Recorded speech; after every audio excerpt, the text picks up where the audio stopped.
review segment of the show. My name is Koko Alomaso, and I'm sitting in for Kwame Osudan. So as usual, we are live from our studios here number 48 Swanika Street in Abelemkpe, also across some 46 South African countries via satellites. Many thanks to those of you who are watching from other parts of the continent and the rest of the world. We are extremely grateful for your time this morning. To those of you watching across the length and breadth of the country, those of you watching from the northeast to the upper west to the upper east to the northern to the Savannah region, we are extremely grateful. We know and we understand that Pan-African Television is the preferred station or the station of choice, especially in that enclave, and we do not take your support for granted. Those of you down south as well, we are always grateful for your time. Yeah. Now, this morning, these are the topics that we shall be looking at before I introduce my guests. Pro-junta protesters in Burkina Faso hold big night rally amid coup rumors. NPP slams Alan, party not hijacked. That's according to the General Secretary, and this story is the banner headline of the Daily Guide newspaper. Also, address concerns of demonstrators, Domahine to government. The Daily Graphic newspaper has captured this story. So these are the topics we are looking at this morning. As usual, I'll implore you to be a part of the conversation. Let me know what your thoughts are. We are streaming live on Facebook. Make sure you join the conversation. Also, as you can see displayed on the screens, we have our text lines there. Make sure you send your messages via text. Or alternatively, you can do that through WhatsApp. I'll read your comments as the show progresses. I've been joined by Councillor Appiah Danquah. Formerly, I'd address him as a member of the New Patriotic Party's communications team. But there's change. And the Movement for Change team is up and running, and he is part of them. I was telling him that he has unfettered loyalty, he has unwavering loyalty, because we've seen a number of persons who believed or who were pro-Alan, people, but in this current situation where Alan has decided to go solo, where he's decided to resign from the New Patriotic Party, we've seen scores of them also leave, but Councillor Appiah Danquah is staying true to the cause, and he is a member of the Movement for Change. Council, good morning. Good morning. I trust I'm doing great. You are doing great. Everything correct. Everything correct. The past few days have been giddy. The past few days have been really interesting. I can see my brother here. The dawn is I think you can't help it. The past few days has been super. As I know, I moved a long time ago, or I wouldn't say I moved. I think the NPP moved because you mentioned that my loyalty is unwavering and then unfettered. Yes, my loyalty to ideas I believe in, my loyalty to principles I cherish, my loyalty to values don't waver. The same as Alan Kyerematen. If you listen to his press conference, he said it so many times that he still believed in the values, the ideals of the founding fathers of the New Patriotic Party, or better still, of the UP tradition. My same as myself, my loyalty to those ideals, to those values will never change. What is happening is that is the New Patriotic Party or Nana's People's Party. They have moved. They've moved from those ideals. They've moved from those principles. They've moved from those value sets. They have moved, but we are there. And I believe that over the course of time, all Ghanaians who share in those ideals will realize that they still have a home, and that home is in the Movement of Change, and they will always be welcome. Right. Michael Nii Abuanan is a member of the National Democratic Congress, and of course, he has the Odududu constituency in his sights, and the parliamentary election. We know that it has been put on hold for a while now. I don't know exactly when that is going to happen, but I see him working on the grounds and hoping that when the day comes, the good people of Odududu would actually vote him. The delegates would vote him, and then also to become the parliamentary candidate of that constituency.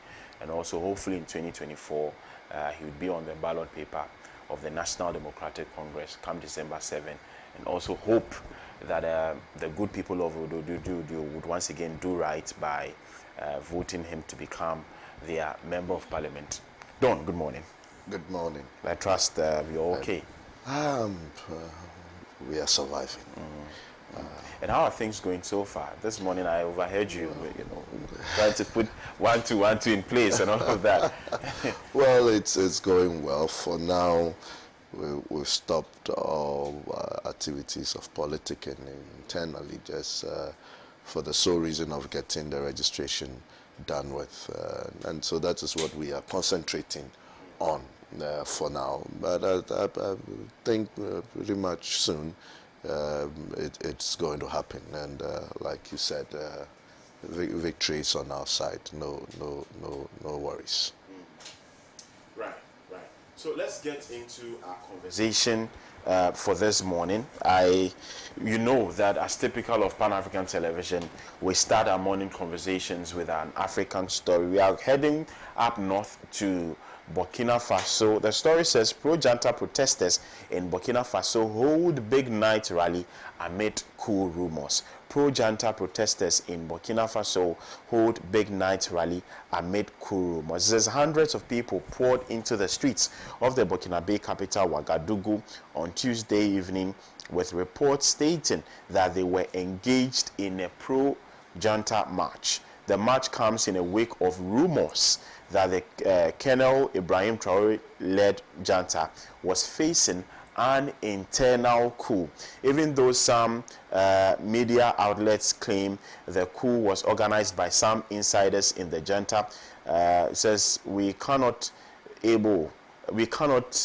are unable to independently verify that claim. Videos and photos cited have showed a mobilization that was dominated by men, few women, and fewer children at a roundabout in Ouagadougou, some chanting slogans, others singing, whilst others simply looked on. People are heard toothing their horns, while others blow whistles and rubber trumpets in the busy intersection. Burkina Faso is one of 4 West African countries that have experienced a coup in recent years. The first was the removal of Christian Rochma Kabore from office in 2022 by the junta leader Sandaogo Damiba, who 6 months on was also deposed by the Ibrahim Traore-led junta. Insecurity was one of the main trigger factors for the last coup. The spate of killing has not abated since Traore took over. Burkina, Mali, and Niger, all currently adjuntas, are currently in an alliance of the Sahel nations aiming to combat spreading terrorist violence. So this is the story. The Ghana Web News portal has actually captured it. And if my understanding of what is happening currently is correct, there are rumors of an internal coup with regards to the military junta, but the people, the Burkinabe people, are not happy about it. And for them, if what we are hearing is anything to go by, they support the current junta. They wouldn't want anything else to happen. They would want them to continue with what they are doing, perhaps because they believe that they are on the right path, or they are on the path to restore Burkina Faso to aid former glories, if there has ever been any former glories to start with, by the way. So let me start with you, Council, on this one. So let me take this opportunity to wish your lovely viewers a good morning. Wish my very excited big brother a good morning. I know he has a lot to tell me. He's already started telling me that. Wish him a very good morning, and wish him all the best in his quest to become MP of Ododudu. I believe in meritocracy. I believe in Ghana first, and I've had so many engagements with Nini Boy, and I've not a shred of doubt about his intellectual capacity, about his commitment to the development of Ghana and the people of Ododudu. And I wish him all the best in his quest to become MP. I think it is in the best interest of our country that people like him go into Parliament. About this And wish yourself a good one and happy belated birthday. Thank you. In the birthday mood, I almost forgot. my only son is 4 years today. Okay. My only son is 4 years today. So Eja Kofi Nyameche appeared down. I wish you. He's a Libra too, so Eja Kofi appeared down. I'm pro-Africa, so I don't name English names. I understand. I support that. Yeah, I don't name English names. So it's in this spirit of my pride in my African heritage that we take interest in what happens all over Africa, especially in Burkina Faso. I think Burkina Faso has had a spirit of coup d'etat over the last few years, and I think the issue is just one. The issue concerns the breach of the territorial integrity of Burkina Faso. See, when you are the leader of a country, let's say president or head of state, one of your fundamental jobs is to maintain the territorial integrity of your country. Unfortunately, because of the impact of the insurgents, the Islamic insurgents, Burkina Faso has a situation where a huge majority of their territories has been taken over. Essentially, their governments have limited control over its territories. You could argue that right now Burkina Faso is practically divided into about 2 countries, and that is serious. That is serious. I will recall that in the wake of the Niger coup, West African ECOWAS was quick to want to mobilize and go and attack Niger. My simple concern is, I'm surprised that we are not concerned about lending hands in the spirit of Pan-Africanism, in the spirit of our shared African heritage, in the spirit of our being West Africans. You understand? We've not taken serious steps in aiding our brothers in the Sahel areas to fight against this Islamic insurgents. It's a problem. We can talk about all the reasons why it's become easy for the insurgents to have a foothold in these parts. You can talk about our failed economic situation. Mm-hmm. We can talk about the impact of the dire impact of the removal of Gaddafi in Libya. You understand? But today I want us to look at ourselves. ECOWAS, what is ECOWAS doing to aid our brothers in the Sahel area? Because if we were so quick to attempt to mobilize and attack a legitimate government in Niger, but I still maintain my position that the current government in Niger, even though in terms of principle I do not support coup d'etat, they are a legitimate government. As in that, in the wake of the what's called enthusiasm of ECOWAS to invade Niger and topple a legitimate government, I'm surprised that we cannot find that same enthusiasm to go to the aid of our brothers in the Sahel areas. Because really, largely the only reason for these coup d'etat issues in Burkina Faso, the rumors here and there, has to do with the perception of the inability of the leaders of Burkina Faso to deal with a breach of the territorial integrity of Burkina Faso by the Islamic insurgents. You understand? So, for me, as we can talk about the rumors, yes, the fact that there seems to be some kind of support from the people of Burkina Faso for the current junta, and I think that support is based on their belief that the junta has what it takes to at least provide some bit of resistance to the insurgents. But I think clearly the battle is beyond the Burkina Faso and our other brothers in the Sahel areas. And I think it is imperative that discussions are started, that ECOWAS show a certain bit of commitment to the ECOWAS agenda, to the African agenda, to the pro-African, to the Pan-African agenda. Use that same kind of energy, that same kind of enthusiasm, mobilize, and then go to the aid of Burkina Faso. Because Ghana ourselves, those of us in the coast, we are a threat. Because when they finish with the Sahel regions, they're coming right for us. And the same economic conditions that made it easier for them to recruit people, they exist here and even more. And I haven't been to the airport of late. Droves of young people leaving the country. You go to the Canadian embassy. Yeah. Lots of people queue. Yeah. Queue there, for visits. Yeah, droves of young people. Or the same economic situations happen here. You understand? This Jolobi demonstration, as in the extent to which people who are usually the thinking is that demonstrations are led and are driven by partisan people in mainstream politics.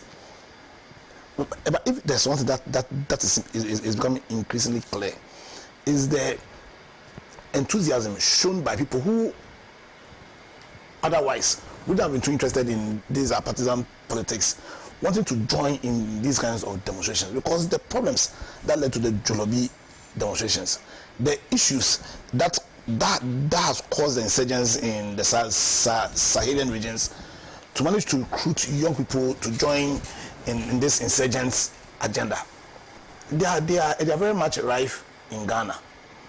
And so I think it will be a big mistake on the part of Ghana and other West African countries to sit unconcerned and leave our Sahelian brothers to fight these insurgents alone. I'm calling on them that they should fall on that energy, that enthusiasm, mobilize, start some conversation, and let's go to the aid of our Sahelian brothers. Because what is at stake is the peace, the security, the stability of the entire region. Because once that issue is solved, then Burkina Faso would go back to at least that small glory where there was peace, where there were no rumors of coup d'etat, where they had a fairly stable political environment. So that is the problem. And I think it is our obligation as members of ECOWAS, as members of Africa, as members of the larger Pan-African community to go to the aid of our Burkinabe brothers. Right. Thank you very much. Don. Yes. Before I go on to the subject, let me say belated birthday to you. And to my brother, I don't know whether to say welcome.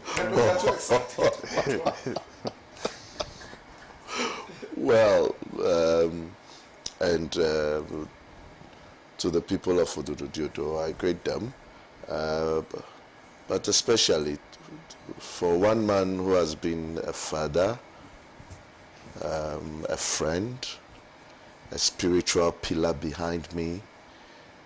Today is his birthday. He is the former dean of the Anglican Church, Dean Saki, who is 74 years today. I pray for more life. I pray for strength and everything he wished for himself.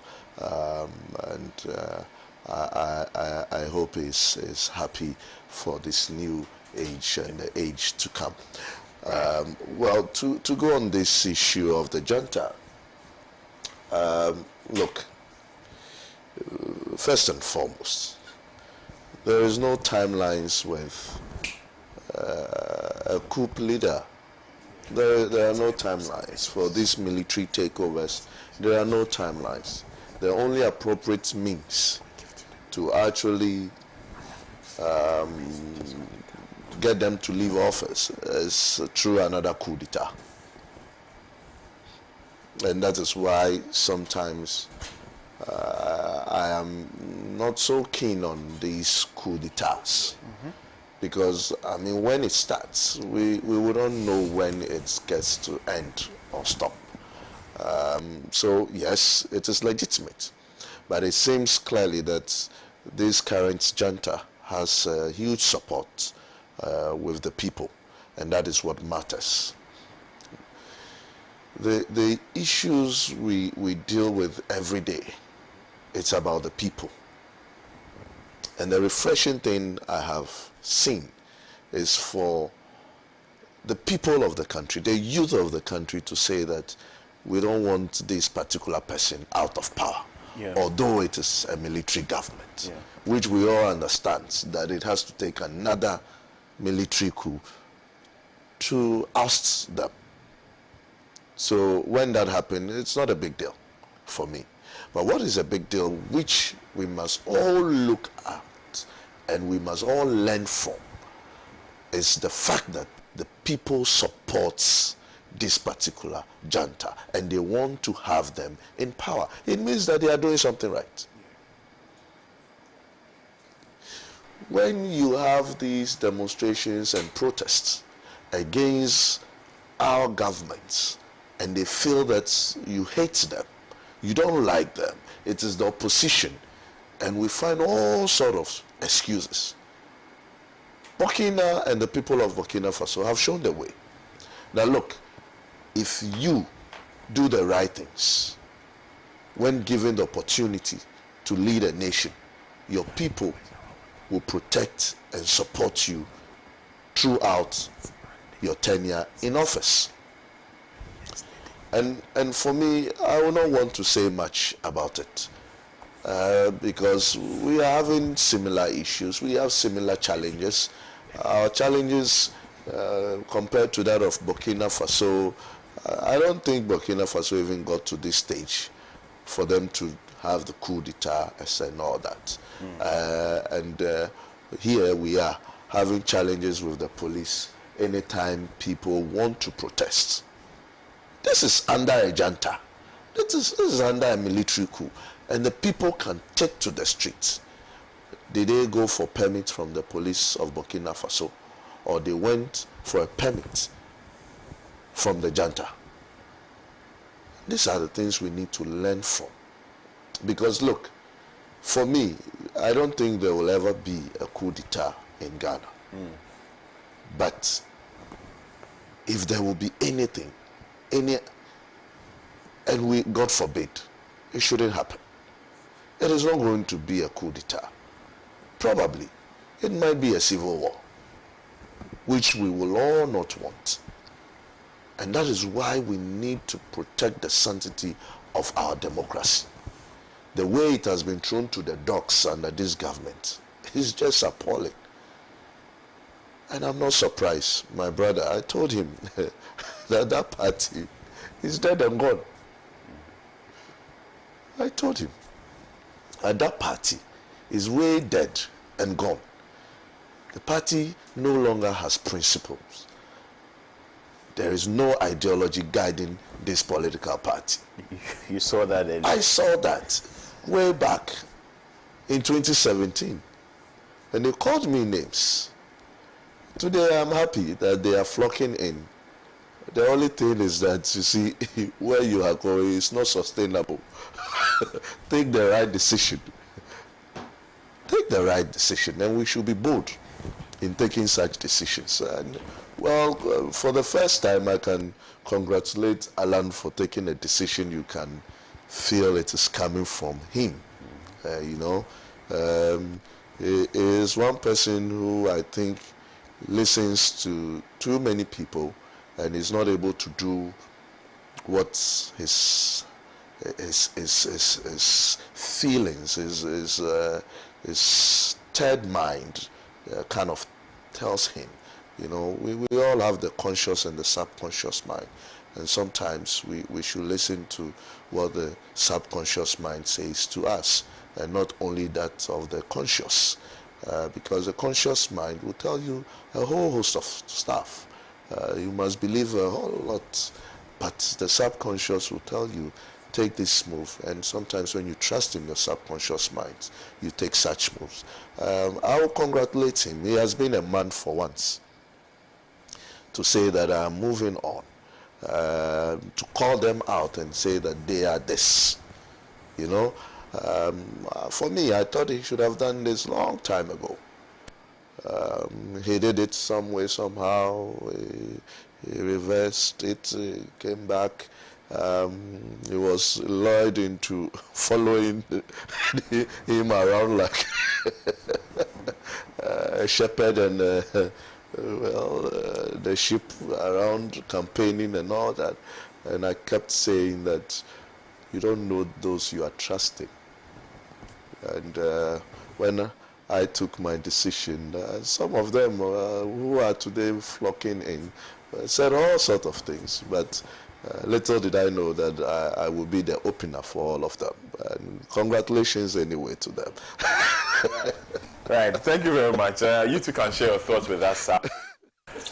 Stream is up and running. Be a part of the conversation. Let me know what you think.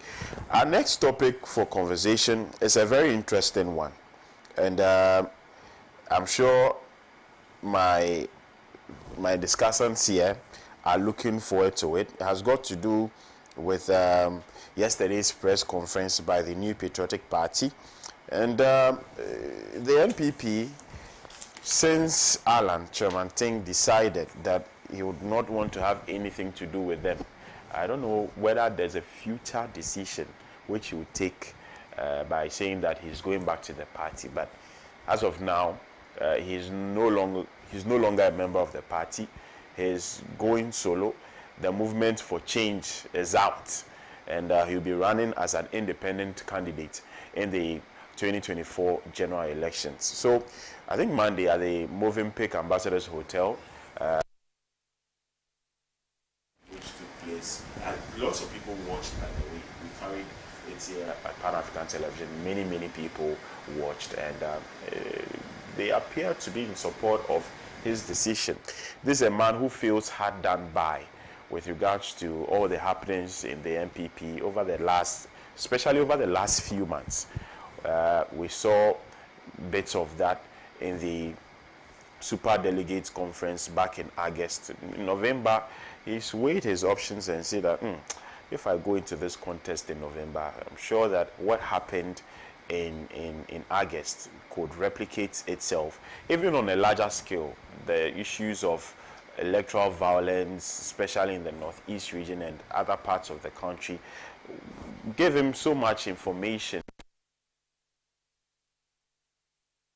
This decision that I don't want to be a part of this conversation. I don't want to be a part of this contest. So he's taking a decision, a big one that has taken the New Patriotic Party by storm. Yesterday, we saw the General Secretary of the party, Justin Frimpong, he spoke. Let's go take a listen to what exactly was said yesterday at the NPP headquarters by the General Secretary.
The New Patriotic Party acknowledged this Mr. Kyerematen's contribution to our party's growth and development over the years.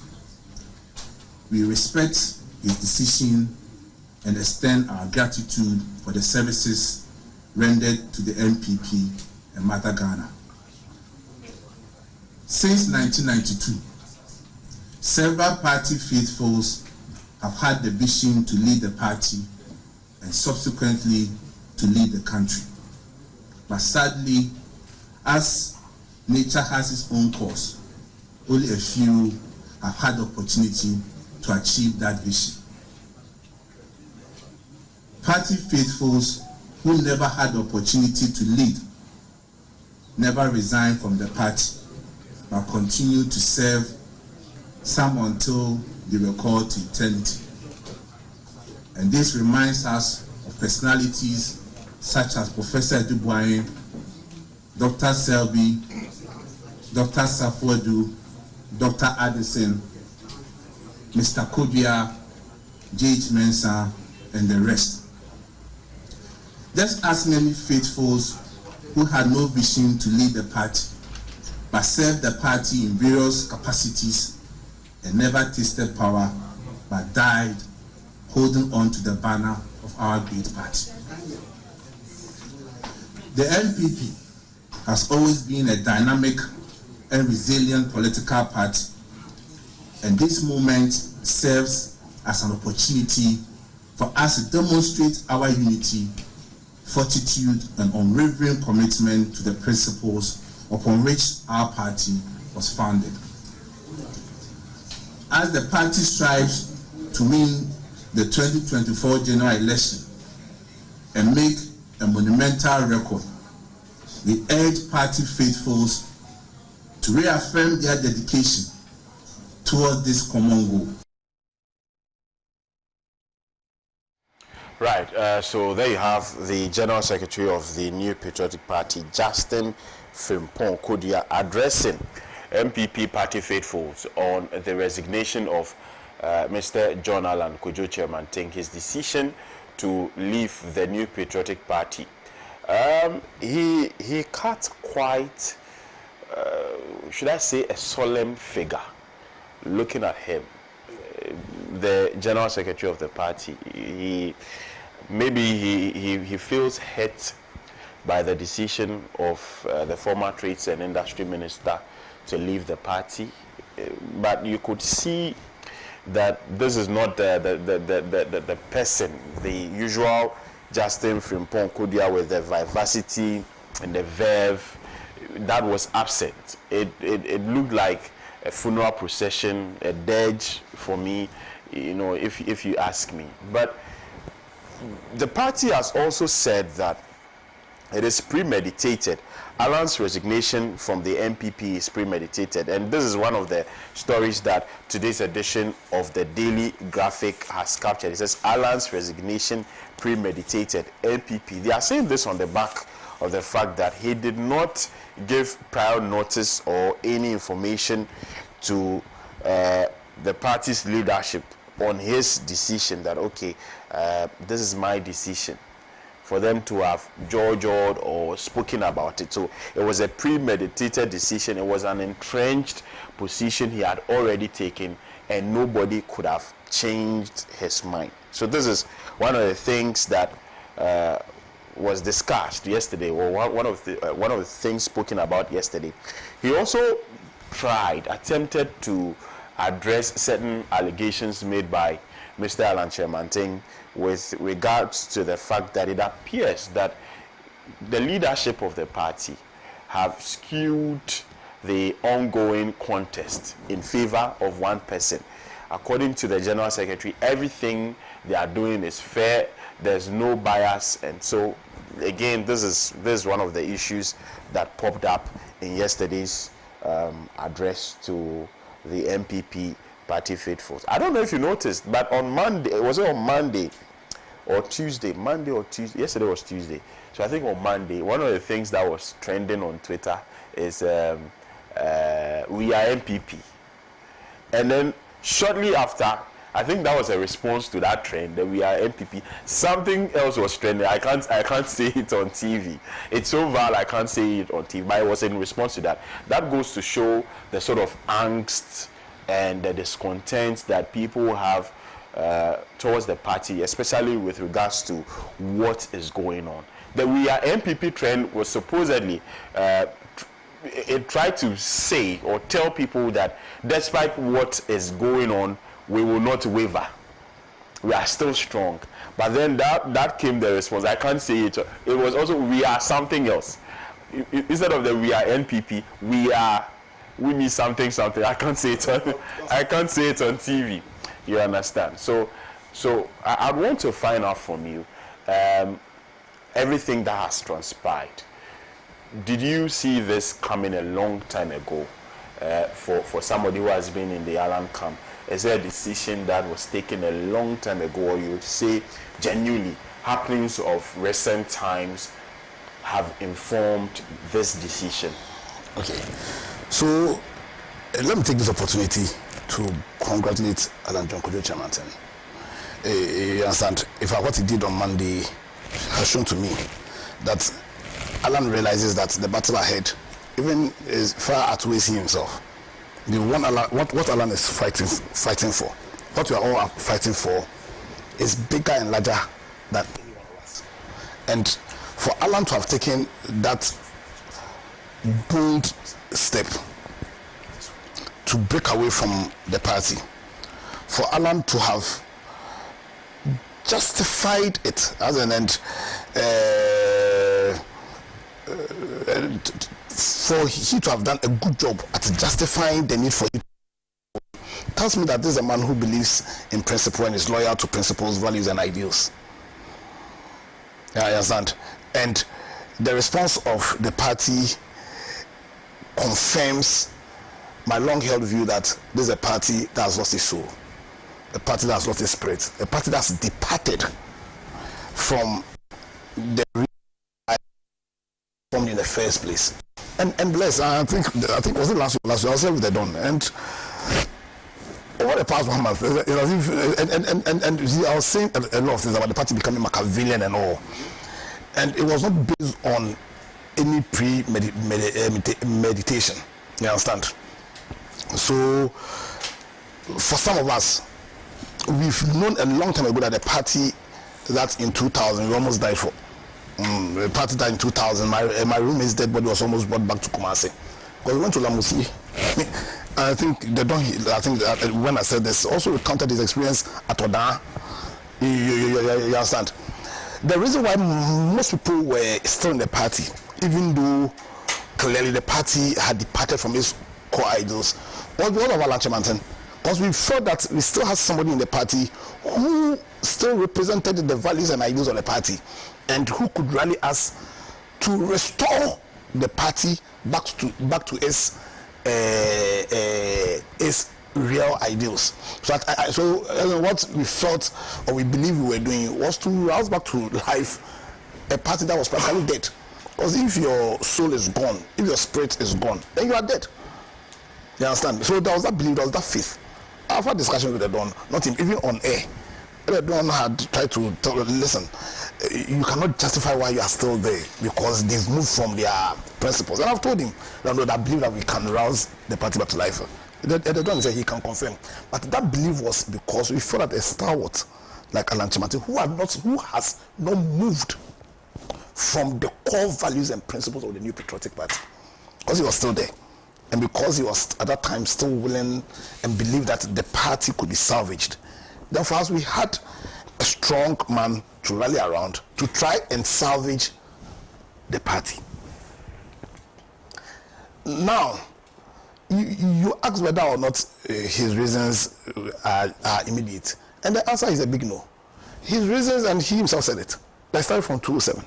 From the way the elections itself, elections in what's it called, in Legon was organized. You understand? You talk about how in the middle of the elections, vile propaganda was used to truncate those elections, and then they found a way. And yet, having heard this and knowing this now, I respect the man even more for the kind of gesture he showed in that election. Because the election, in spite of all the machinations, Nana Addo couldn't win elections in the first round. Alan Kyerematen was so magnanimous. He showed unwavering love and loyalty to the NPP. When I say the NPP, I don't mean the name NPP. I mean to the ideals that the NPP was supposed or was meant to represent. You understand? You see, he showed loyalty to those principles when he said, you understand, let me step down, let me allow my big brother to go. Now, when he gave this ultimate sacrifice, this magnanimous gesture, how did the party pay him back? It is trite that after the 2007 elections, people perceived to support Alan Kyerematen were hounded in the party. Have you not heard the term internal Yano? Bless, have you never heard the term internal Yano? I know you were in did you not hear the term internal Yano? Who are those they call internal Yano? You see, In the NPP, they called those in the NDC Yano. And those of us who supported Alan Kyerematen, we were called what? Internal Yano. People were beaten. I mentioned Nana Kwame, who right now can't speak. Yeah, you understand? People's businesses have been attacked. People's ambitions have been curtailed. You understand? People of value. How did we lose me in the NPP? I hope he tells the story. You understand? Listen, if there was one principle that the NPP was famed for, it was the principle of the rule of law. And when we say rule of law here, what we simply mean that a system of law that's based on principles that seeks to curtail and limit the powers of the authority, that recognizes that we are all equal before the law, and then applies the law same. See, that is different from the rule by law, because in the rule by law, then you see the tool as a tool to bring about oppression and suppression of the rules and to subvert the rules of the people. That's rule by law.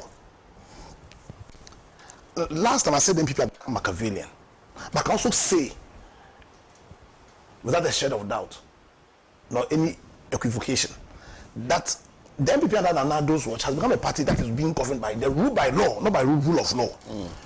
You understand? Where the party has become so arbitrary in nature and in application of the law, of its own laws.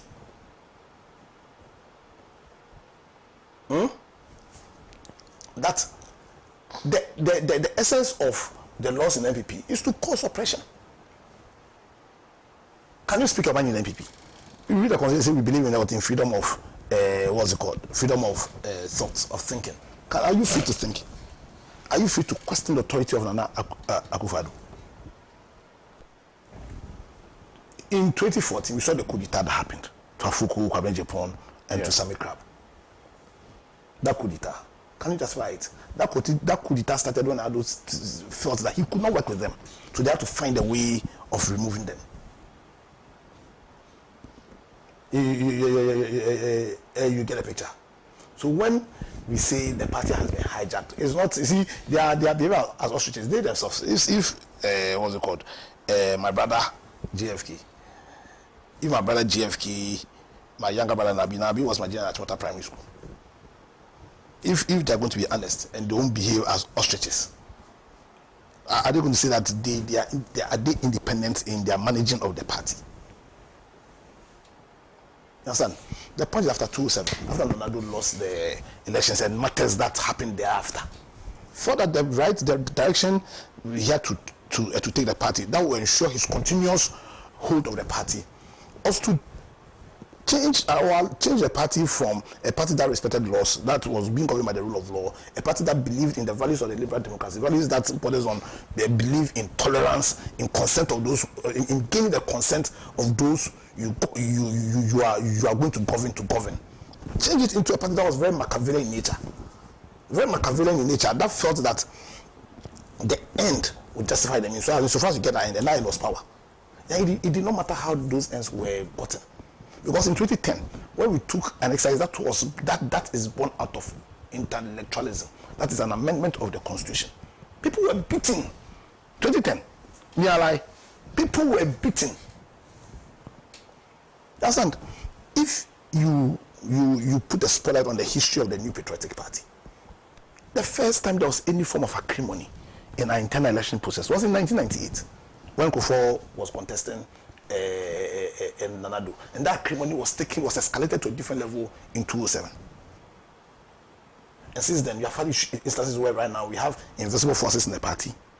We also had the confusion of invisible forces caused when, to the extent that party executives, they couldn't go to the party headquarters. Delta Force. You understand? Where right now, when I talk about the unleashment of violence in Ghanaian politics, even the NDC, who were known to be they can't compete. Understand? Now, when that happens, what is doing? You've created a system that is even breaching one of the fundamental legs on which the whole legal democratic principle is built on: the consent of those you govern to govern. Because that consent becomes coercion once that consent is gained through financial considerations or through the use of force and intimidation. Now we see the results of that, that Machiavellian a view that the end justifies the means. So there was no plan after gaining power. There was a situation where Nana Addo has destroyed this party. The party is destroyed. Nana Addo has destroyed the party. Nana Addo has destroyed Ghana. Yeah, because there was no plan beyond the power. Because the end for him was the power and how to sustain the power. So then what's the plan after the power? Because if you are you're a good politician, you see sometimes we've turned politics into a game of thrones. And so all that matters is winning power. But if you're a good politician, if you understand politics, if you're passionate, desire for the country, then you understand that in politics, power is just the beginning. Because when posterity looks at Nana Addo's legacy, beyond the damage to the economy, one of the things that will come to the fore, that posterity will never forgive him for, is the damage is done to the culture of this country, in terms of our political culture, in terms of the culture of Ghanaians ourselves. Because right now, he's governed or supervised a country where the impression is as if he's a president of just the NPP. But we are one Ghana. Yeah. And then when you become president, you must understand that you are president over Ghana. You are not president over your party.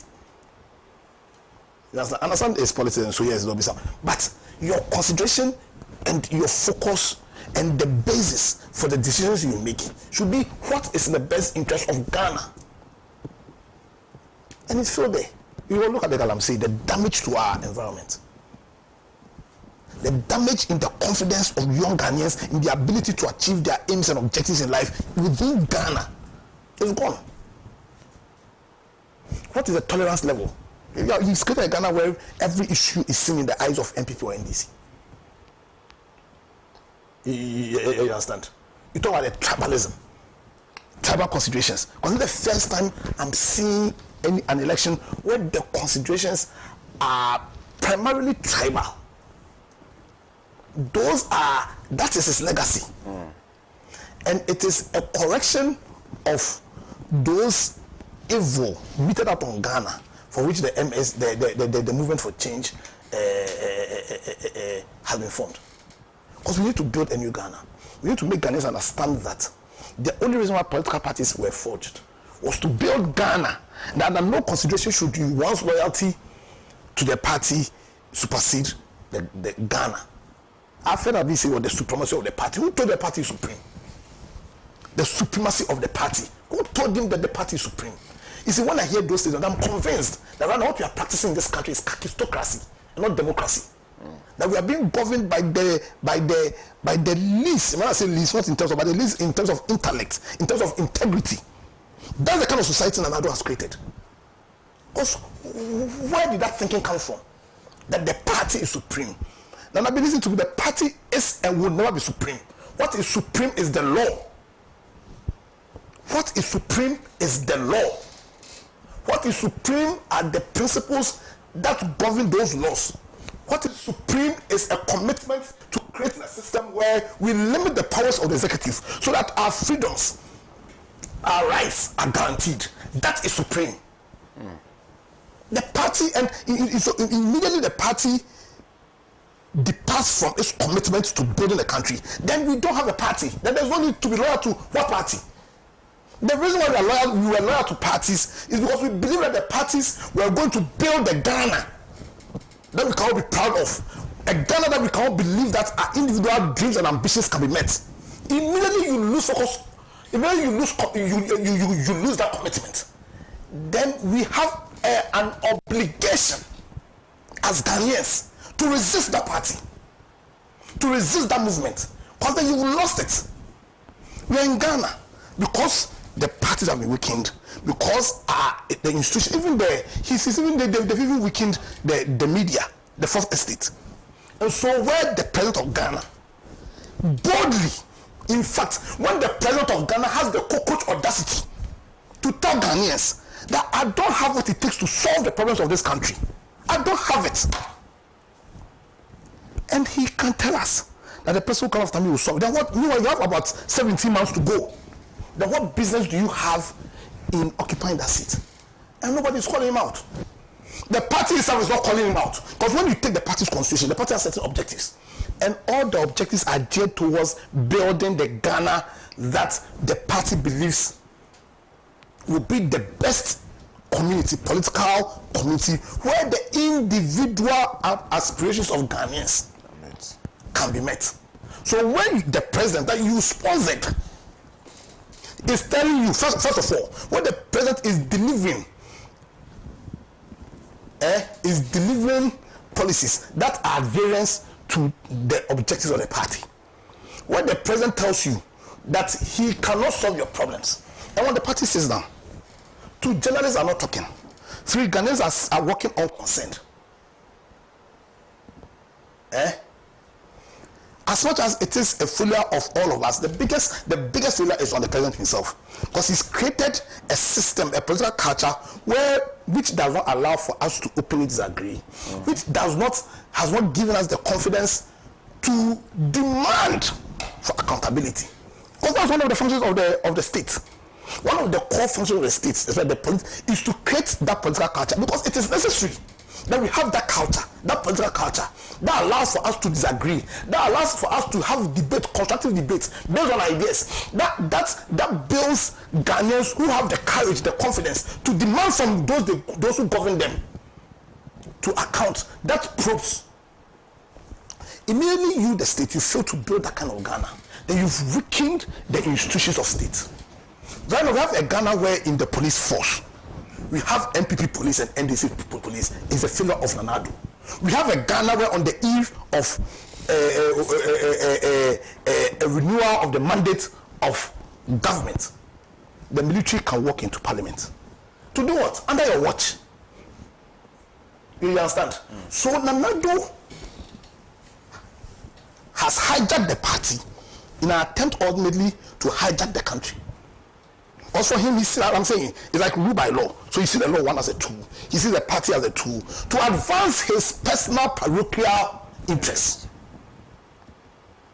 You understand? And he's demonstrated that over a very long period of time. Right now, he's lost that moral right to govern. And if you're serious, if you love this country, if he was a patriot, you should be thinking about resigning. You understand what I'm talking about? So listen, you saw the soulless response that NPP gave. Soulless response. They were saying things they do not even believe in. Soulless response. You understand? For me, what happened on the 25th of September is a watershed moment in the history of this country. And we have a movement that is in Ghana first. We have a movement that is saying that, listen, we want to bring together one meaning Ghana. It doesn't matter where your political you lie. It does not matter your tribe. It does not matter insofar as you are Ghana and you love this country and you think that we need to come together as one Ghana to forge that Ghana that can become the black star in real terms, the black star of Africa. Then the home for you, the place for you, the ecosystem that's going to give you the opportunity is the movement for change. So, as for the NPP, Nana's People's Party, yes, they are no longer custodians of their ideals. They are no longer custodians of the reasons why they were forged in the first place. Like Johnson, I agree with him on all fours. They don't have principle. They don't have value. You understand? For them, they just want power. And it's our duty, it's our obligation as Ghanaians to resist this party that clearly is becoming a threat to the very security of this country. And to call on all people, all Ghanaians who believe in the liberal democratic principles, all Ghanaians who love Ghana, all Ghanaians who still have confidence, that we Ghanaians ourselves, we can build the Ghana where your dreams, first of all, the Ghana where your rights are guaranteed, the Ghana where the principle of rule of law will be guaranteed for you, the Ghana where your political rights will be guaranteed, the Ghana where your economic aspirations can be met. We'll all come together and forge that Ghana. Certainly, MPP is not a party. Nana Addo clearly, or whoever comes after him, clearly do not have that commitment to build that Ghana. The movement for change is calling them. They should join this movement and let's together build that Ghana where we can disagree, like me is coming to disagree with me. It's normal. He can disagree with me. He should, in fact, if he does not believe in what I'm saying, he should be allowed to disagree with me. We have to build that Ghana. We have to build that Ghana where we, the citizens, will have the confidence. In fact, will have or will feel an obligation to demand accountability. Where we Ghanaians ourselves will realize that it is only us that can build Ghana and transform the country. That is the kind of Ghana we need. A country filled with patriots. And that's the Ghana we are going to build. Right. Let me stay with you, Council. I want to find out. I've heard rumors that anybody who is a part of the NPP who decides that they're going to join the movement for change will be sacked from the party. So what is it? I don't understand. Bless. I've organized my MPP prime failure. Go to bend them. Yeah, stand. Because I told you that my loyalty is to the principles upon which the NPP, the New Patriotic was formed, the UP principles. Yeah.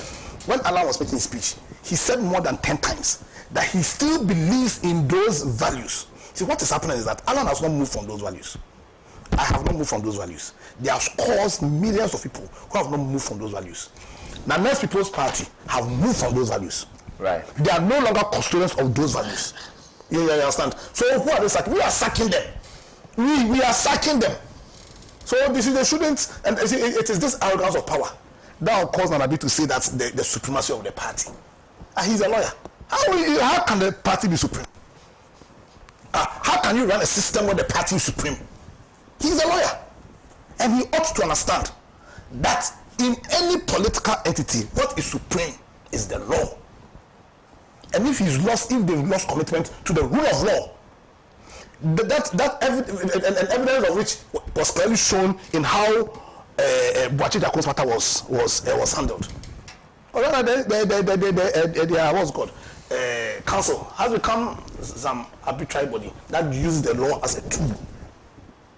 The entity is being called by rule by law. I'm not interested in such an entity.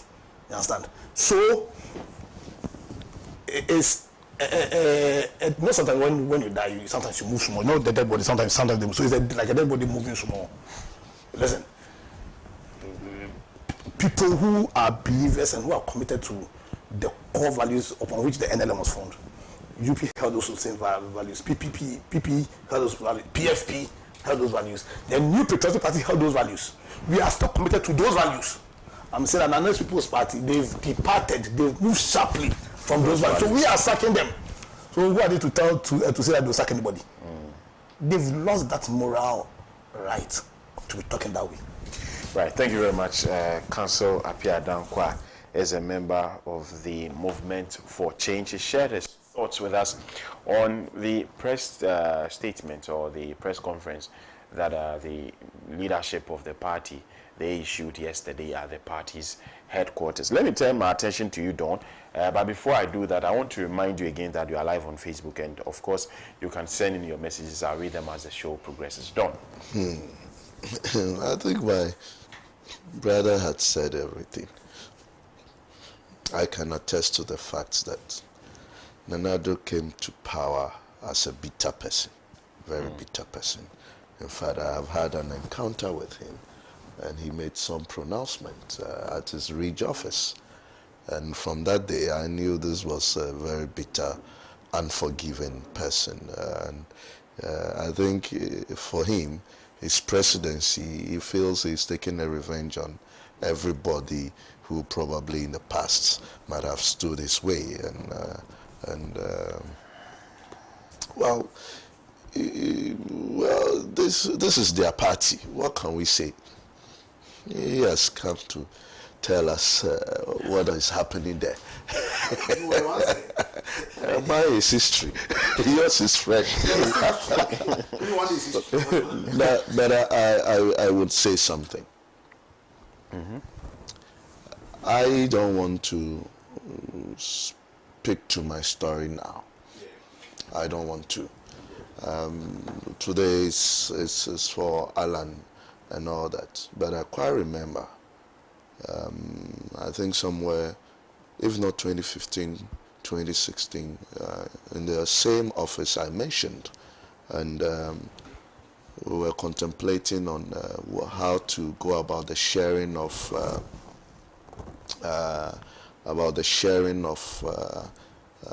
Omowo gifts to the various homes in Gamashi, and I'll mention names. I think we should be bold and say certain things. And the name of Gbese Manche was mentioned, that the Gbese Manche should be presented with items, and people kicked against it.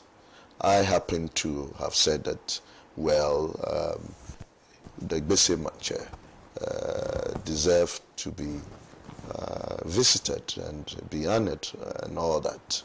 And around the table, majority carries the vote, and it you know, that day, as you speak, flashes back to me, and you know the reason.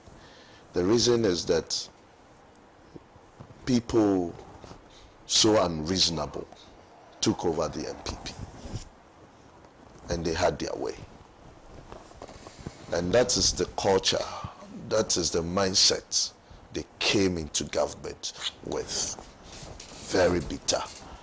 They don't even understand politics any longer.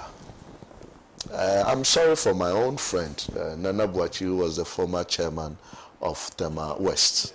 I'm so sad for him. When I heard this story, he's the one who says we will stay in and fight. Today I wonder where he will stand. Yeah, I mean, this young man sacrificed for the MPP, so much so that when he was one of the first people who started touting Alan, and his business was attacked. Everything of him was attacked. He lost his elections. He was a very capable person. In a way, I am happy he lost the elections, because Tema West is up for us to take, knowing the caliber of people they have put there. No, this is a party that pride itself with ideology, and claim others do not have any ideology. But today, let's ask ourselves, what is the ideology of the New Patriotic Party that I'm being told does not exist any longer? The ideology is about hatred. The ideology of the New Patriotic Party is about vindictiveness, it's about revenge, and that is all. That is all. That is all they are interested in. I don't think Ghanaians will make that mistake again, to actually give power back to these same guys. It will be a disaster. It will be a disaster. Because if you assume that, Bawumia is a different person from Nana Addo, then I'm sorry. That is a worse form of Nana Addo.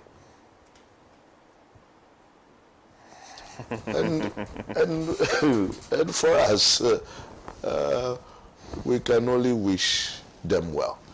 Now, if the New Patriotic Party was the New Patriotic Party, and sometimes you can't speak truth. somebody like John Boydu would not even have become a general secretary, for Justin Kodua to even become a general secretary of the New Patriotic Party. That is the lowest point they went. Who is the chairman of the New Patriotic Party? Look at the caliber of people they have. I mean, compare Justin Kodua with our own general secretary, Fifi Kwete. I mean, this is too low. Why? Is it because he went to the law school and he's a lawyer? The name you are mentioning, Nana B. Sit with them and talk to them. Look, they were created to be used. And you have certain radio stations, they arrange for them to go and sit on, push their image up, but they have no substance. And with time, we will all see it. Back then, I was a lonely ranger. I was a lone ranger. Today, I have a lot of people with me. So I can talk less and allow them to talk more. Because, you see,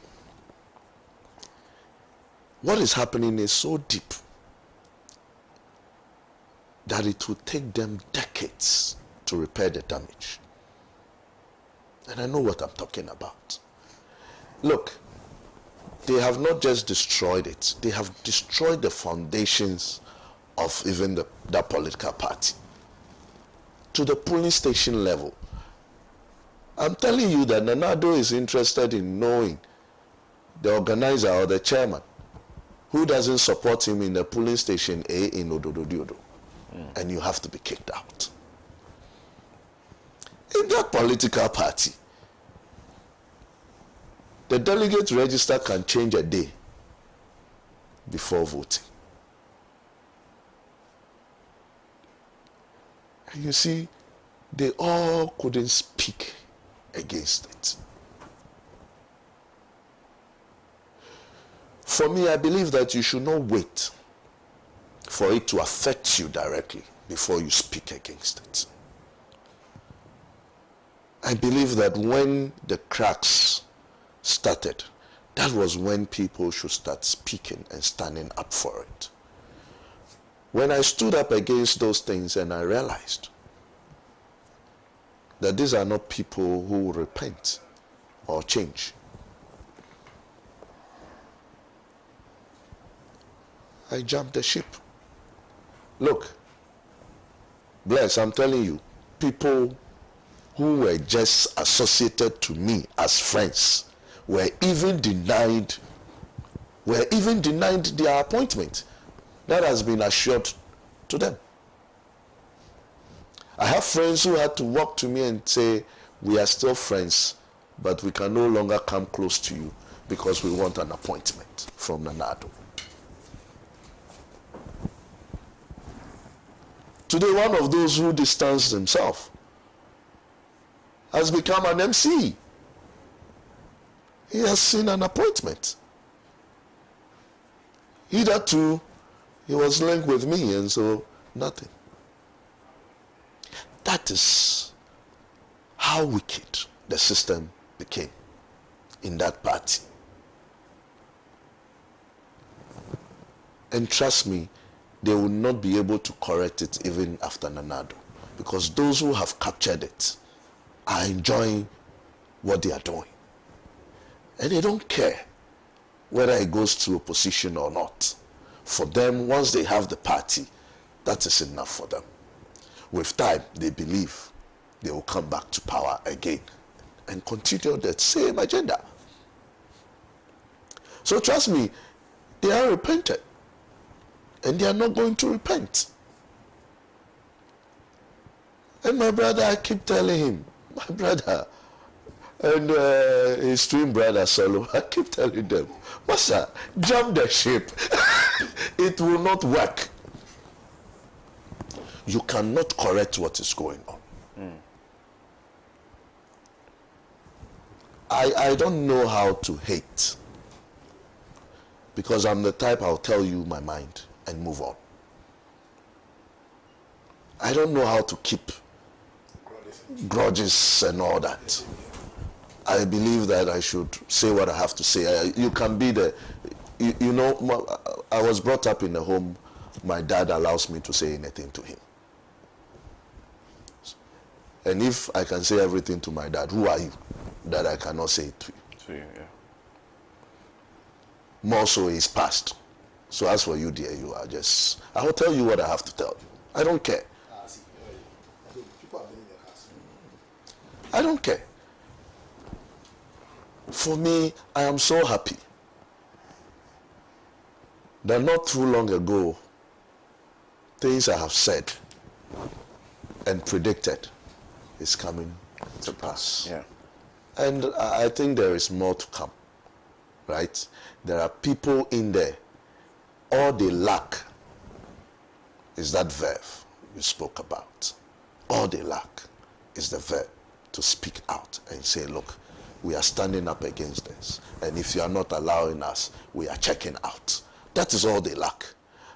But there are a lot of people in there who clearly disagrees and knows that the MPP is dead and gone.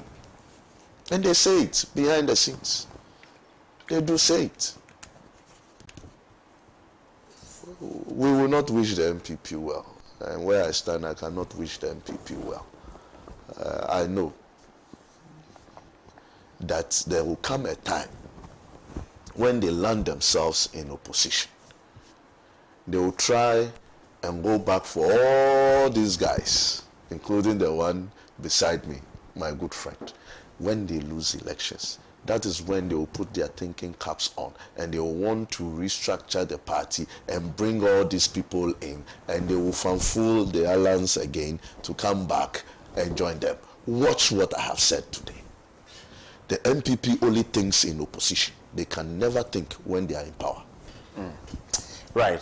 Let me read a few of your messages. Good morning, bless. I like the vibrant energy of council submission on this in the studio this morning. No public commentator appears on Pan-African television station and remains the same. Keep it up, from Chris. Thank you very much, Chris, for your message. Mr. Host, my advice to the leadership of the party is to ensure that the November 4 presidential primaries is conducted in a fair manner without ministers of state and other government appointees coming out to declare their support for the vice president to the disadvantage of the others. If not, some of the presidential aspirants will also exit and throw their support to Honorable Alan from Samba in Bolga. You sent this one. Thank you so much. This Prosper from Tamale. MPP should allow Alan to go free. They are just wishing him all the best as a way of hiding their pain. Alan will gain more votes from the MPP followers than MPP itself. It's time for NDC to lead the 2024 polls and fix the country. Good morning. Thank you for your message. MPP has divisive genes in them, and also corruption is in their DNA. These two facts cannot escape the MPP forever. But you didn't add your name to your message. Aaron from Tamale North says, good morning, bless. MPP has never been grateful to Alan Kyerematen, and I won't be surprised if the MPP soon comes out to say that Alan is never a Ghanaian. But it's surprising now that the elephant is giving birth to butterflies. Well, thank you for your message. Good morning, bless. How? Okay. This one says, how did that shameful embarrassment of Alan take place without anyone being questioned by the leadership of the MPP? If it wasn't orchestrated from the top. Joe from Takrade, you sent this message. Good morning. I'm shocked to hear council speaking like this. They all know the truth but failed to voice it out. Thanks be to the resignation of Alan. They are now coming out to say the truth. Okay, thank you for your message. Kwablavi of Pokwase, Benghazi says, it is God that has dropped a stone into the MPP camp to cause this scatter. The stone has scattered and brought confusion among the MPP members because God doesn't want MPP to rule Ghana again in the next coming elections. Thank you so much for your message. This one here says, good morning, bless. I think Alan has done the needful. The MPP has no rules or constitution. Yesterday, bless, you allowed Ellen of the MPP to throw dust into the eyes of Ghanaians, as if Alan wins the 2024 elections, the MPP will not welcome him back. Were we not in this country when the Fomena MP went independent and all the matters arising with his opinion in the end? What happened when he won? The MPP threw their constitution and the president's speech he made at Fomena that he cannot work with an independent candidate, and when begging him to come back, and even made him first deputy speaker. Masa Rahman, Sola Tuna Kauba, Savannah region. Thank you very much for your message, Master Rahman. Yes, and many thanks for also doing the message. Let me go to messages you've sent via text. Good morning, everybody. Blessed. Is this not the same MPP people who voted for Nanado? Now they have seen that Nanado has not got the ideas to govern the country. Nanado doesn't punish his ministers who do wrong. From Tola in Tamale.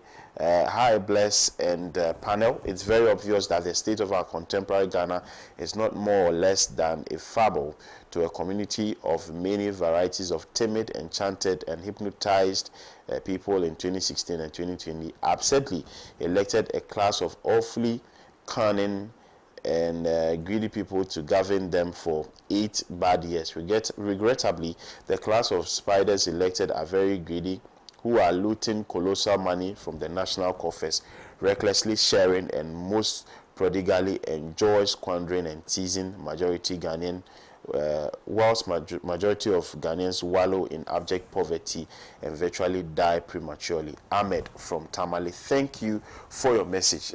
We still have some time on our hands. Let's proceed to what will be our last topic. But then, Council, I wanted to ask you this question, which has been on my mind for quite some time. Yesterday, I attempted asking the New Patriotic Party representative, Elena Madeko, who appeared on the show yesterday, is what is going on in the New Patriotic Party right now? Is it a payback? And people are saying this. I'm asking you because people are saying this. People believe that despite the fact that there was a gentleman's agreement between Alan and the current president in 2007 when the party went for the presidential primaries, there was an agreement that after me would be you. Now, people are saying that the decision to contest Akufo-Addo in 2011 and 2015, despite the fact that at the time Akufo-Addo had enjoyed massive, or was enjoying massive popularity from the rank and file of the New Patriotic Party, that decision is what is causing Alan right now. That is why it appears that the president is trying to, the allegations of him trying to pay him back for the decision to contest him. No. Especially when there was an agreement that, okay, I'll go when I'm done, it will be you. Well, I don't know about that agreement. What Nanado said was more or less, he said to the whole Ghana. You understand? So I don't think, as in, is it payback from Alan to Nanado or Nanado to Alan? No, from Nanado to Alan. But I think Nanado is the best person to answer that. But you see, what is happening is that, like the Bible says, how can two people work unless they agree? I said here that Nanado clearly has turned the MPP party into a party that is very Machiavellian. Alan is not Machiavellian. Nanado has turned MPP into a party that does not have principles. Alan has principles. You understand? So clearly, we are talking about two people who, in terms of values and principles, are at opposite ends. You get a picture.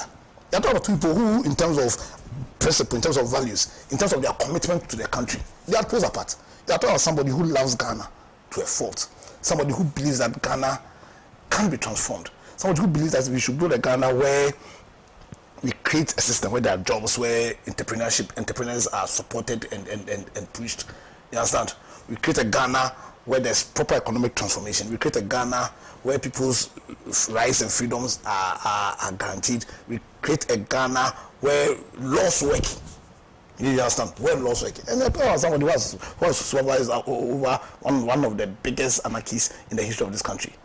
Destroyed the economy, destroyed institutions, attacked the very moral fiber of this country. And so clearly, because of the extent of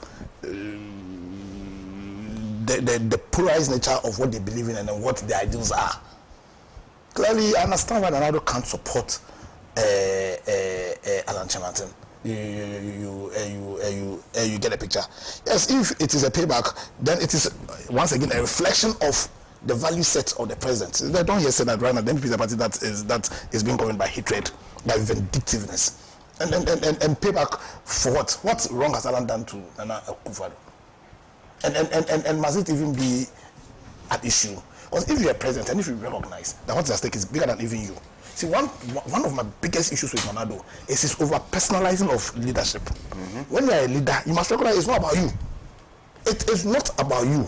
And you know, when you mentioned about my loyalty to Alan Kyerematen, I said my loyalty is to the principles, is to his ideas. So on the day Alan Kyerematen departs from those principles, I won't follow him. You understand? I follow Alan Kyerematen because of the values I believe he holds. I follow Alan Kyerematen because of the principles he holds. And those principles are in line with my own principles. Because I also have my own principles. Yeah. I don't follow anybody like as if I'm a dog. I have my principles and I'm very loyal to those principles and those values. And I believe that Alan Kyerematen shares those same values and principles. He represents them beyond anything else. And that's why I follow him. You understand?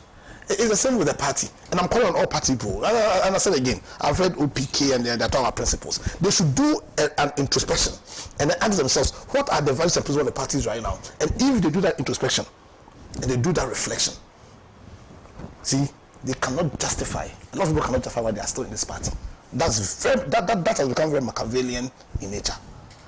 And so if he is stabbing him Alan back, it is unto him. Yes, what he does is it exposes him.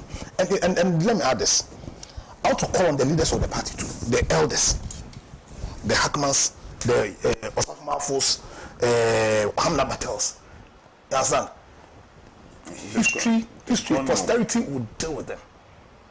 Because there's a tree where there's a tree proverb. This is a Penu Sefina and you see beyond that, and you see my issue with them, like they have not just sat down, but they are integral partakers of all that is negative and evil about the party. They are serious partakers of it. And I can tell them they are old men, maybe yes, they are old men, but posterity will deal with them, with their legacy. Posterity will deal with them for what they've done to this tradition. I can assure them that posterity will never forgive them. No, you see, you came to meet a solid tradition. You have benefited from that tradition. Yeah, you understand? I'm looking at them, I'm seeing them in a very different light. So these people, when we were following them and they were shouting their names, was it because they love the country or they use the party as a vehicle to achieve their parochial interests? Yeah. See, what legacy have they left for the party? What legacy have they left for the young people of this party? And I'm saying that we are going to do a massive introspection. We are going to do a postmortem. And I'm saying these people, as I listen to Kwamna Battles, I said, see, he's an old man, I don't want to go there. But clearly that somebody's politics is finished. What do you believe in? Look at me, what do you believe in? What's your fidelity to your values and ideals? Or do you even have values and ideals? And these old men. So we give in this country, we are so easily honor people. And they are dishonorable. Those people, posterity will deal with them. Their legacy is mad forever. Posterity will deal with them. And posterity must deal with them. Because you see, we must be guided by what has happened and ensure that it never happens again. That it never happens, or we never create a situation where charlatans can take over an institution that I do certain beliefs, certain values, and then use it for their own selfish interests. It must never happen again. Because if there's one threat to democracy, if there's one threat to our shared values, then is the likes of these people. is the likes of this. Well, for the fact that people are questioning whether or not democracy is even the way to go. But it's because of the likes of people who use one of the most powerful political institutions, the New Patriot Party, to unleash on Ghanaians or everything that is negative about power getting into the hands of wrong people. Right. Abna Pokwa Aka says, good morning, Bless. Ghana needs a paradigm shift in our political system, and Alan and his group can take advantage of this by focusing on the transformational change rather than highlighting on holding on to NPP values. Nazir Mohammed. Okay. Nana Abu says, good morning, Bless. I like council submission this morning. The NPP man is on point. He's no longer an NPP man, at least for the meantime. Oh, I don't know. Yes. In fact, no public commentator comes to Pan-African TV shows and remain the same after. Keep it up. Tanko Rahim says, Honorable Alan is part of the suffering Ghanaians. Okay. Thank you so much for your message. Albert Badago says the main ideology of the NPP is to steal everything that belongs to government for themselves and their cronies. A typical example is PDS. Suleimana Good says, I'm the... God. Okay. Thank you so much for your message. Right. Address concerns of demonstrators Domahini to government. So that Domahini, he is a judge, and also a chief for that matter, but he never shies away from commenting, especially on issues relating to politics. It's one of, if there's any chief here in Ghana who never desists from talking about the issues plaguing the country, especially at this point in time of our history, of our politics. Domahini is counted as one of them. He speaks his mind. When he sees wrong, he comes out to say it and damns the consequences.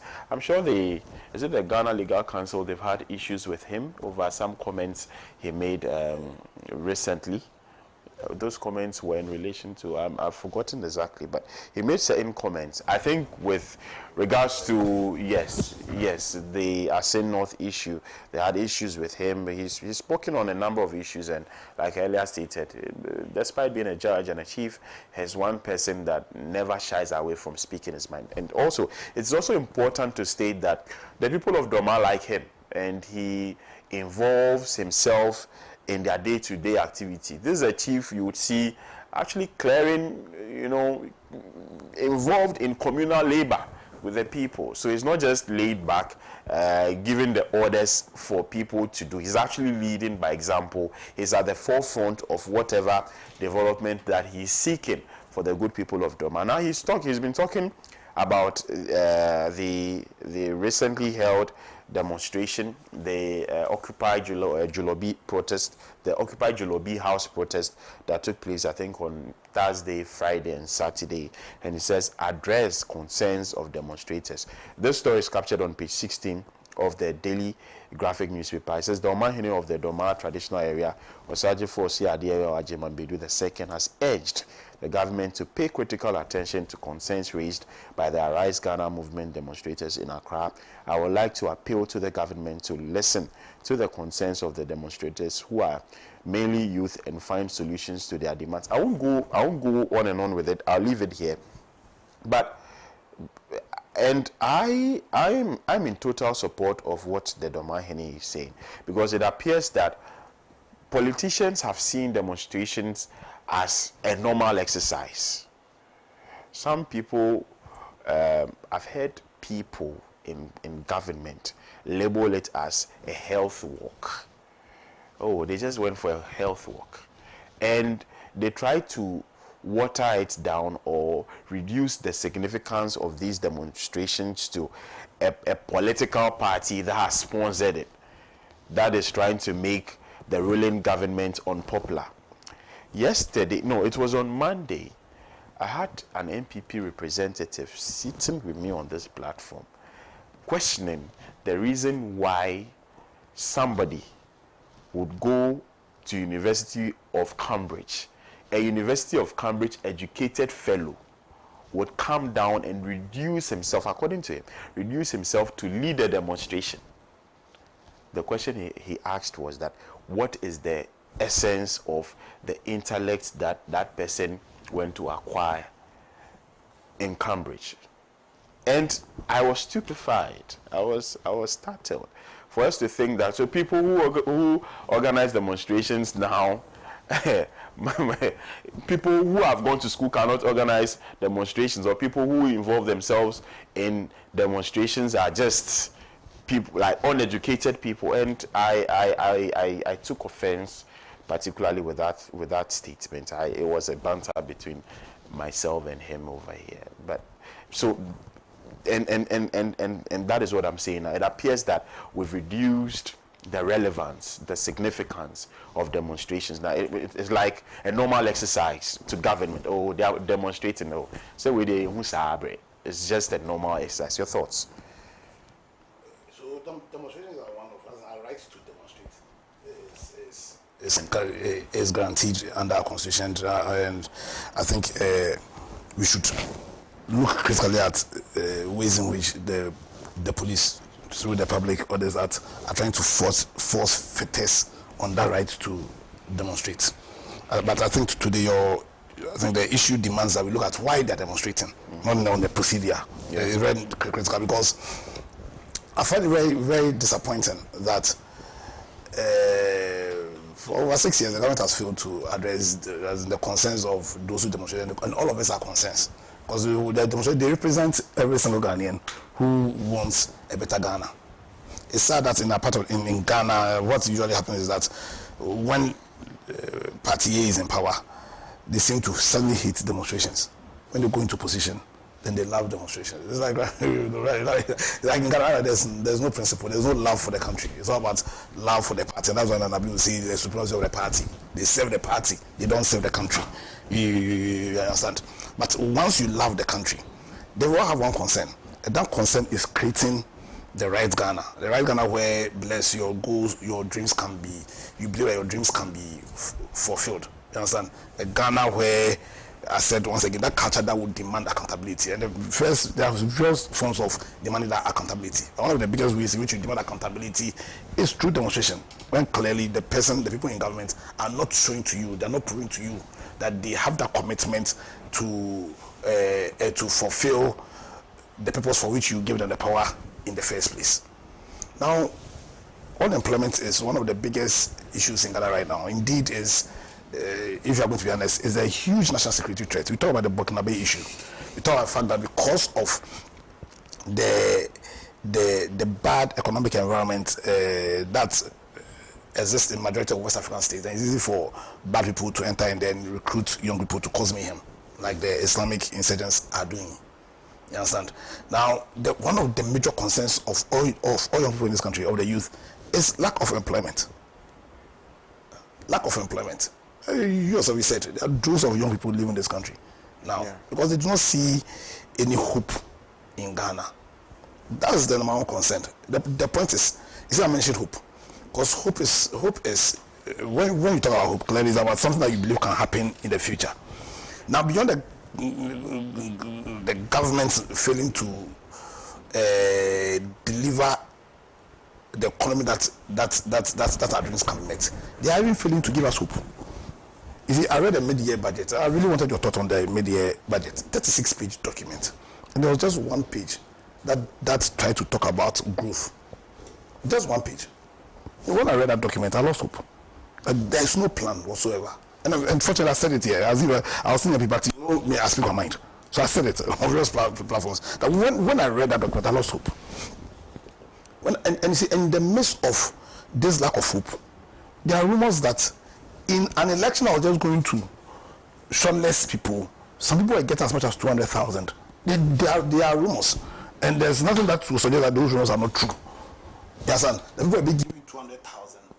In the midst of this economic hardships and this lack of hope, or this lack of direction by the government, we hear rumors that ministers can lose $1 million and not even be aware.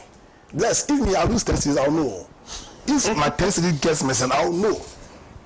You understand? In the midst of this the inability of government to lay out a direction that is going to bring about transformation. Because at least if government was able to give all of us hope, then we'll be okay.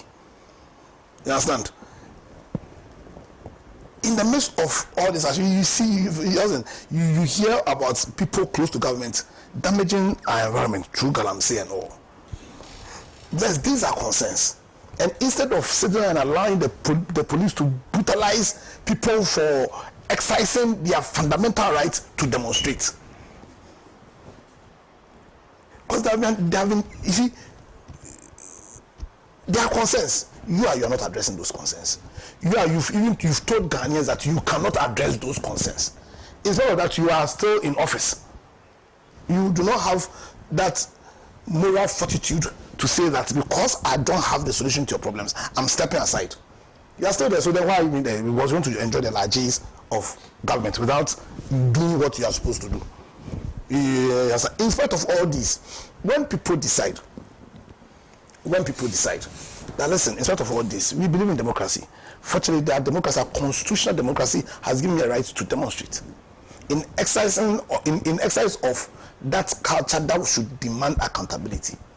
And you go and the police brutalizes you.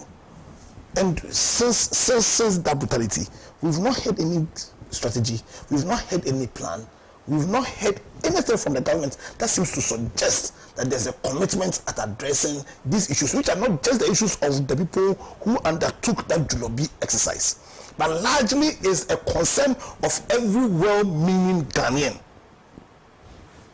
Because contrary to what they are thinking, our loyalty, our commitment, our obligation is to the country, not to the party. Contrary to the kind of narrative being driven out there, my loyalty, first and foremost, is to Ghana. You understand? And so,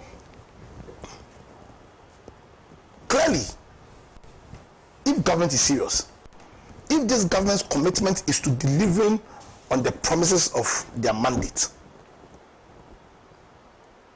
if this government's concern is in what is the best interest of the country, if this government recognizes that the power we've given them is they are just custodians of those power, of the dreams and aspirations of the people of Ghana, if that's what they are just custodians, and that their mandate is to deliver a Ghana which is in all forms and shapes better than the Ghana they took over in 2017, if that's their commitment, if that's their focus, if that's the reason why they campaigned and got power, if that's their commitment, then they should address these concerns. If you ask me what I think, they are not committed to that. Clearly, they are not committed even to guarantee our rights to demonstrate. Because what has the government said concerning the brutalities that was meted out to people? Who chose in the midst of this in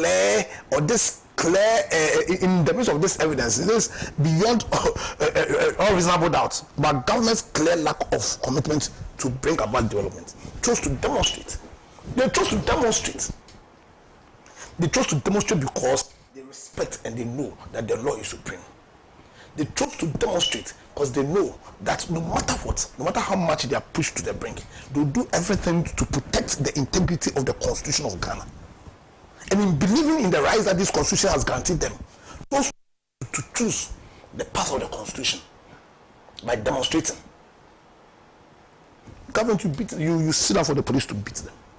The police that right now we've lost faith in, because right now we know that the police is NPP police and NDC police under your watch. You are adding insult to injury by not addressing those concerns. You get a picture. Yes, so I don't want to talk about the Doma here. You understand? I don't want to talk about but what he's saying cannot be, you can't argue against. Right. You understand? Right. And for me, as all Ghanaians, and that's what I talk about the movement for change, our sole commitment should be in building a Ghana where all of our dreams and aspirations, a Ghana where our unity can be guaranteed, a Ghana where the integrity, as in our diversity, will be respected. Because me here spoke about the busy Manchester. It's like if you understand, if you're a leader, you understand our diversity. How you understand the fact that diversity really is also our strength? Then you understand that you need to respect the values, the culture of all the diverse groups in Ghana. Right. You understand? So we should have that commitment to unity. We should have that commitment to having a one Ghana, irrespective of your tribe, your political affiliation. And we should have a commitment to building that Ghana, which will not only deliver, you understand, which will not only deliver in creating an environment where our aspirations can be met, but which will also beyond and above all else will give us hope. Will give us hope that Ghana shall rise again and become or retake its position as the Black South Africa. Right. Thank you very much, Council. Don, kindly wrap up for us. Well, I think I have been part of a lot of demonstrations, right from my secondary school days. I was that vibrant when it comes to such things. And so I encourage these young men who took to the streets to continue. And I think ours is coming on the 3rd of October with Rise Ghana, PNC, NDC, almost all the political parties are on board. This evening we will be having a small gathering at Koloko, where we call Bombay. And we would have the opportunity to speak to the people to understand what exactly we are demonstrating about and asking of the BOG. Sometimes I feel that we have not really situated the conversations and the reason why we are not that mad enough or angry enough, I should say. Look, Bless. In 2016, loans and advances on BOG's book was only 3.5 billion. As of 2022 December, loans and advances from BOG alone is 109 billion. An appreciation of 106 billion. When I go into the budget from 2017 to 2022 and add up all advances from BOG, it is not more than 30 billion. So who did the over 70 billion of BOG's money? Who was it given to? Where did those advances went to? And we have such a person there as the governor As the Bank of Ghana. of Bank of Ghana. Plus, the BOG took a decision to go and do swaps. So they gave out our gold worth over $243 million For oil. on a monthly basis. And you know, it is not for oil. Wow. It is for US dollars. It is a loan that we pay interest on at the rate of 4.5%. And then you come and tell us that you are successfully implementing gold for oil. You are a liar, a plain liar. And you sit at the BOG. As of 2022, we have about 2 billion payable on those gold swap. with the International Bank of Settlement. This is a man who shot up our money supply to the rate of about 63% month in, month out, was pumping money into the system. And turn around to say it was COVID and Russia, Ukraine, when inflation hit the roofs at a rate of 54.1%. This is a man who depleted our reserves through auctions just to influence the price of a dollar. When you know that the cost of the dollar going up, it is because of the increased supply of the local currency or the national currency. And that was the cause of our inflation. You had the audacity to speak on one of the radio stations, national radio stations, that it was through your actions the reason why in 2020 when COVID hit, the dollar came down. The rate of the dollar came down. And what action was that? It was because you were auctioning our reserves for pittance and turn around to buy it back at a higher price. And you declare losses on that. And yet you are here telling me it was because of a failed fiscal policy. You, by law, is supposed to advise the Minister of Finance on macroeconomic stability of this nation. What did you do? When you yourself, when the statement was issued about the Occupy BOG, you quickly went out, BOG quickly went out, and people have not read that statement well. It says that your finance minister is incompetent. That in 2022, he brought a raft of revenue lines that all failed. A fiscal policy that failed, yet I had to finance it. That is what he told us. He says that the minister went on to expand the budget by 23%.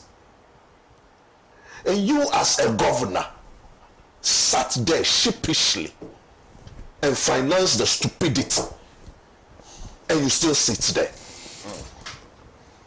I have only one prayer for them, that God turns all our pains in this country, the inflation we have suffered, the erosion of our capital we have suffered, things that are stones on their beds and pillows. They should never have peace. Their children should never succeed in life. Their grandchildren and their generations after them. No, I'm cursing them. You are pained, I can see. Yes, because look, I'm telling you,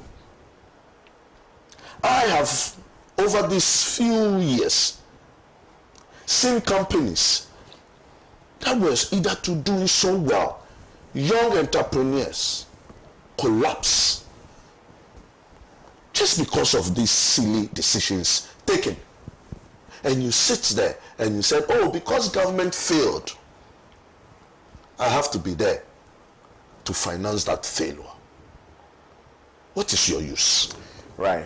Thank you very much, Michael Niyabwan. And all too soon, we'll have to come to the end of today's conversation. Thank you very much, Council, for your time. Thank you, Dawn, for your time as well this morning. And to you at home for always doing the watching. We are extremely grateful, as usual. Those of you who watch across the African continent, thank you so much for always doing the watching. Keep it glued to Pan-African Television. Tomorrow, the Thursday edition of the show would come your way. It's going to be fun as usual. It's going to be insightful as usual. Until then, do have a pleasant day. Bye-bye.